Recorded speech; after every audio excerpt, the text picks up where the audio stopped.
नमस्कार दोस्तों। आज हम पेपर डिस्कस कर रहे हैं जो है टैट का एचपी टीजीटी आर्ट्स का। ये पेपर हुआ था 13 नवंबर 2021 को और आज हम इसको डिस्कस करेंगे। जो हिमाचल एजुकेशन बोर्ड है उसकी जो प्रोविज़नल आंसर की थी उसके अकॉर्डिंग इसे डिस्कस किया जाएगा। इस पेपर को डिस्कस करने का मकसद है जो आने वाले नए कैंडिडेट्स हैं जिन्होंने 2022 में टैट अपीयर करना है उनके लिए है ये, ताकि वो समझ सके कि किस तरह से पेपर सेट किया जाता है। तो आइए देखते हैं साइकोलॉजी के क्वेश्चंस। पहला क्वेश्चन है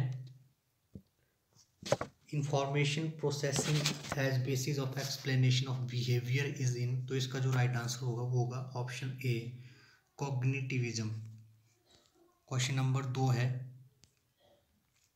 in Pavlov's study on classical conditioning the sound of the bell is. तो इसका जो राइट आंसर होगा वो होगा option B conditioned stimulus. Question number 3 है dash is at the centre of learning teaching process. तो इसमें जो सेंटर में होता है वो होता है लर्नर। ऑप्शन बी सही उत्तर रहेगा। Question number 4 master gland directing development process is. तो इसका राइट आंसर होगा option A pituitary. Option A सही उत्तर होगा। क्वेश्चन नंबर 5 है, ये क्वेश्चन पेपर थोड़ा उल्टा सीधा है तो इसका जो क्वेश्चन नंबर 5 रहेगा वो है according to psycho analysis behaviour originates from. तो इसका जो 5 का जो राइट आंसर होगा वो होगा ऑप्शन ए। ऑप्शन ए सही उत्तर रहेगा अनकॉन्शियस टेंडेंसीज। क्वेश्चन नंबर 6 है role of environment on intelligence is highlighted by studies on dash children. तो इसका जो सही उत्तर होगा वो होगा ऑप्शन बी। प्रश्न नंबर 6 का जो सही उत्तर है वो है ऑप्शन बी एडॉप्टेड जो चिल्ड्रन होता है गोद लिए बच्चे। ऑप्शन बी सही उत्तर होगा। क्वेश्चन नंबर 7 है according to Gardner intelligence is dash. तो ये होगा मल्टी डायमेंशनल। ऑप्शन बी सही उत्तर रहेगा multi dimensional. Question number 8 low IQ of orphan children is due to. तो इसका जो राइट आंसर होगा वो होगा option C deprived environment. Option C सही उत्तर रहेगा। अगला क्वेश्चन है क्वेश्चन नंबर 9। क्वेश्चन नंबर 9 है intelligence theory of 7 primary mental abilities was given by. तो यह किसने दी थी? तो यह दी थी, क्वेश्चन नंबर 9 का सही उत्तर होगा ऑप्शन डी थर्स्टन। थर्स्टन ने दी थी ये। Question number 10 according to Spearman two factors of intelligence are. तो इसका जो सही उत्तर होगा वो होगा option A general and specific. ये काफ़ी काम आएंगे आपके जब भी आप कभी टैट का एग्ज़ाम देंगे, क्योंकि काफ़ी बार हमने देखा है कि 2 या 3 क्वेश्चन हमेशा रिपीट होते हैं। तो जब भी आप टैट का एग्ज़ाम देने जाएं तो इन्हें ज़रूर देख के जाएं। क्वेश्चन नंबर 11 है conditions which either increase or decrease attractiveness of a goal are.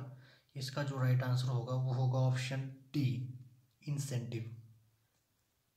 Question 12 use of negative reinforcer by the teacher will dash the probability of correct pronunciation by the student। तो इसका right answer होगा option B increase. Question number 13 है relativity permanent change in behaviour relatively permanent change in behaviour is. Question 13 का जो right answer होगा वो होगा option A learning. Learning right answer होगा। क्वेश्चन 14 है first level of needs in Maslow's theory are. Maslow सिद्धांत में प्रथम स्तर की आवश्यकताएं हैं।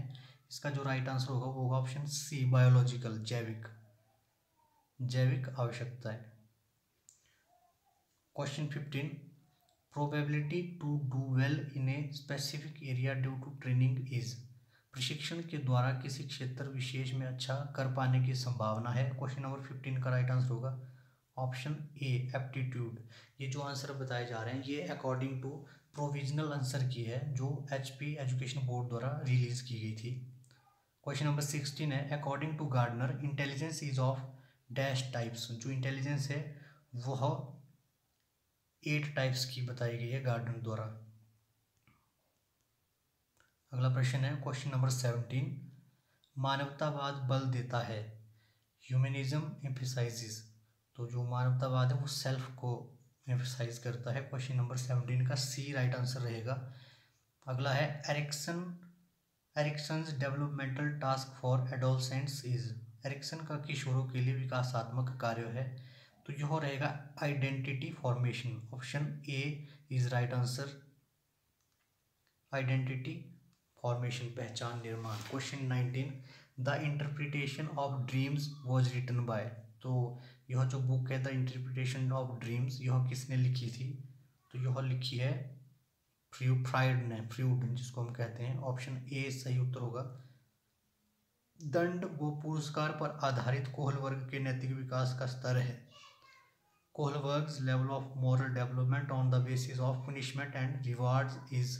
इसका राइट आंसर होगा ऑप्शन बी प्री कन्वेंशनल, पूर्व पारंपरिक। ऑप्शन बी सही उत्तर होगा। क्वेश्चन 21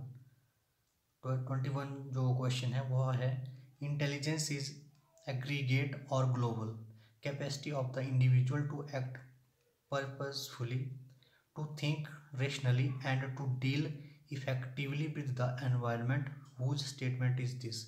ये जो स्टेटमेंट दी है यह दी है वेस्लर ने। ऑप्शन ए सही उत्तर होगा, वेस्लर ने दी है ये। Question 22, information processing capacity of a child is. तो ये जो कैपेसिटी होती है बच्चों की, यह होती है लिमिटेड होती है। ये ऑप्शन ए सही उत्तर, ये जो आंसर है ये according to official provisional answer की है। Question number 23, intelligence involve in understanding behaviour of others is. इसको मैं हिंदी में पढ़ के बताऊंगा। दूसरे व्यक्तियों के व्यवहारों को समझने में संबंधित बुद्धि है, तो यह इसका जो सही उत्तर होगा वो होगा ऑप्शन डी अंतर्वैयक्तिक, इंटरपर्सनल। क्वेश्चन 24, अर्थपूर्ण संवेदना है, meaningful sensation is known as. 24 का जो राइट आंसर होगा वो होगा perception. Option B perception. Question 25, 8 वर्षीय बालक जिसकी बुद्धि लब्धि 75 है कि मानसिक आयु होगी, तो इसकी मानसिक आयु जो होगी वो होगी 6 वर्ष। क्वेश्चन 26, अपने ही चिंतन के बारे में चिंतन करना है, तो इसका जो राइट आंसर होगा वो होगा ऑप्शन बी परावर्तित चिंतन, reflective thinking. Option B. Question 27, सकारात्मक व नकारात्मक रूप में स्थायी व अधिगमित मूल्यांकन है, इसका राइट आंसर होगा ऑप्शन ए अभिवृत्ति, एटीट्यूड। क्वेश्चन 28, पहचान निर्माण किया जाता है, ये जो पहचान निर्माण किया जाता है तो इसका सही उत्तर होगा ऑप्शन सी एडोलसेंस में, किशोरावस्था में। क्वेश्चन 29, डैश ने व्यक्तित्व के 16 पीएफ अनुसूची का निर्माण किया है। 16 PF personality inventory was given by, तो यह किसने दी थी? यह दी थी कैटल ने। ऑप्शन सी सही उत्तर रहेगा, कैटल ने।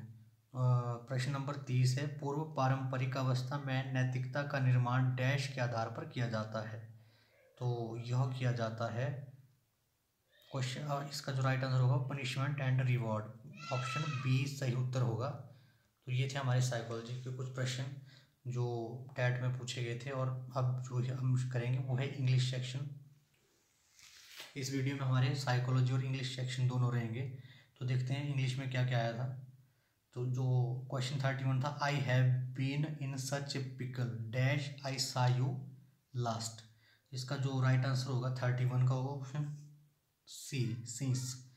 इसके मैं केवल आपको सही उत्तर बताऊंगा, बाकी आपने खुद पढ़ लेना। ये क्वेश्चन 32 का है ए, इसमें भी सिंस ही आएगा। क्वेश्चन 33, इसका राइट आंसर होगा C be just and fear not. Question 34, do not go dash I come, इसका जो राइट आंसर होगा वो होगा 34 का टिल ए। क्वेश्चन 35 है,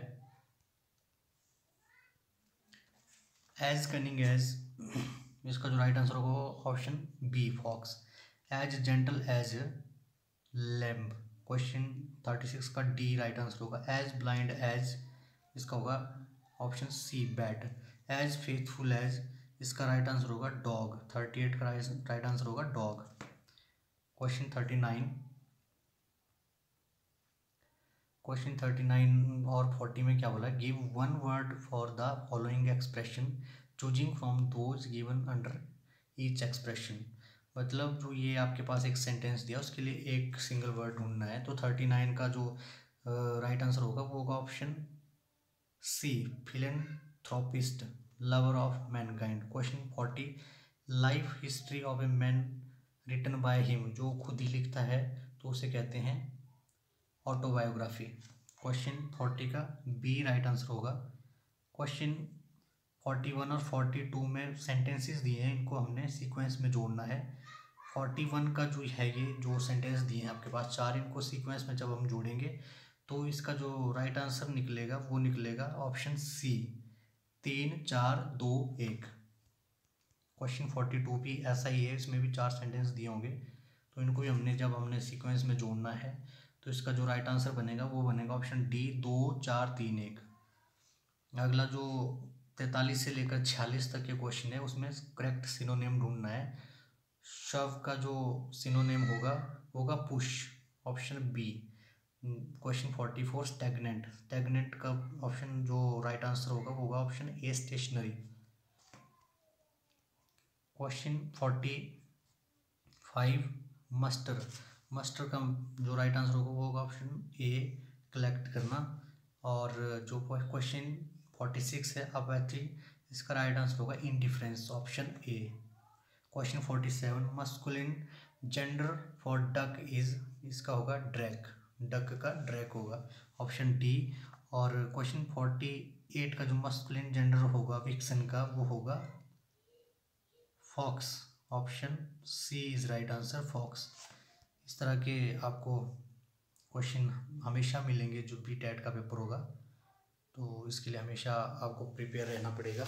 जितने भी प्रीवियस पेपर होते हैं उनको आप ज़रूर पढ़ के जाएं, क्योंकि बहुत टाइम ये देखा है कि बहुत सारे जो क्वेश्चन होते हैं वो रिपीट होते हैं। और जो आगे जो 49 to 52 है इसमें अपोजिट वर्ड ढूंढने हैं। जैसे 49 का में है प्रॉस्पेरिटी, प्रॉस्पेरिटी का जो अपोजिट वर्ड होगा वो होगा option B adversity. Question 50 miser का होगा spendthrift, option D right answer होगा। क्वेश्चन 51 फो का जो राइट आंसर होगा वो होगा फ्रेंड, ऑप्शन सी सही उत्तर। जो क्वेश्चन 52 है टिमिड, इसका जो राइट आंसर होगा वो होगा बोल्ड, ऑप्शन बी सही उत्तर होगा बोल्ड। आगे जो प्रश्न है 53 से 56 तक, इसमें हमने करेक्ट प्रेपोजिशन ढूंढनी है। तो क्वेश्चन 53 जो इसका राइट आंसर होगा वो होगा option B I prefer tea to coffee. Question 54 का है I could not attend the college dash my illness, due to my illness, option C सही उत्तर रहेगा। I keep a dictionary beside, option C सही उत्तर होगा 55 का, beside me as I have to consult it so often. 56 का होगा Acharya threw the ball dash the gate, इसका जो राइट आंसर होगा क्वेश्चन 56 का होगा ओवर द गेट। 56 जो क्वेश्चन 57 है अब उसको देखते हैं।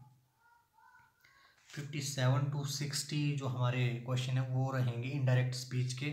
अब 57 का जो राइट आंसर होगा ये होगा option D, Rama ordered Arjun to go away.